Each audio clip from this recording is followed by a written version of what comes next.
নমস্কার, আশা করছি সবাই খুব ভালো আছেন। আজকের একটা খুবই সাধারণ কিন্তু খুবই সুস্বাদু একটা রেসিপি নিয়ে আপনাদের কাছে হাজির হয়ে গেছি। বাজার থেকে যে ফুলকপি আমরা নিয়ে আসি সেই পাতা আর ডাঁটিগুলো দিয়েই কিন্তু আজকের এই রান্নাটা তৈরি করব।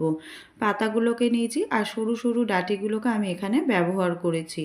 দেখুন, কড়াইতে দিয়ে দিয়েছি জল গরম হতে, তার মধ্যে দিয়ে দিলাম অল্প সামান্য একটু নুন, দিয়ে ফুলকপির পাতাগুলো ভালো করে ধুয়ে নিয়েছি, সেই পাতাগুলো আর ডাঁটিগুলোকে দিয়ে দেবো, দিয়ে খানিকক্ষণের জন্য ফুটিয়ে নেব যাতে ভালো করে ভাপানো হয়ে যায় আর ডাঁটিগুলো ভালো করে সিদ্ধ হয়ে যায়। এখানে দেখুন আমার পাতাগুলো আর ডাঁটিগুলো ভালো করে সিদ্ধ হয়ে গেছে। সেটাকে আমি একে একে ছাঁকনিতে দিয়ে জলটাকে ভালো করে ঝরিয়ে নেব। ঝরিয়ে নেওয়ার পর একটু ঠান্ডা করে তারপরে বাকি রান্নাটা এখানে করব।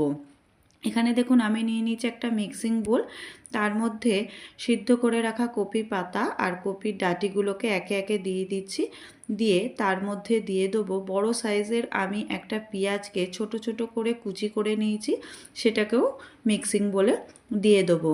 আপনারা যেরকম ঝাল পছন্দ করেন সেই অনুযায়ী লঙ্কা ব্যবহার করবেন। আমি এখানে দুটো কাঁচা লঙ্কাকে ভেঙে টুকরো করে দিয়ে দিয়েছি। দিয়ে দিলাম 8 থেকে 10টা চিংড়ি মাছ আর দিয়ে দিলাম 4টে রসুনের কোয়া, দিয়ে ভালো করে স্মুথ একটা পেস্ট তৈরি করে নেবো। আপনাদের দেখিয়ে দিচ্ছি আমি কিভাবে পেস্টটা তৈরি করেছি। দেখুন এইরকম স্মুথ একটা পেস্ট তৈরি করেছি। কড়াইতে দিয়ে দিলাম 1 চামচ সর্ষের তেল, রান্নাটা কিন্তু সর্ষের তেলেই আমি করব।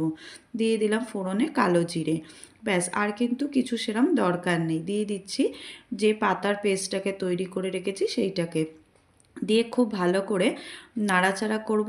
ওপর থেকে দিয়ে দিলাম একটু হলুদ গুঁড়ো, পরিমাণ মতো নুন, দিয়ে ততক্ষণ পর্যন্ত নাড়াচাড়া করব যতক্ষণ না একদম শুকনো শুকনো হয়ে যাচ্ছে। ওপর থেকে দিয়ে দিলাম 1 চামচ চিনি।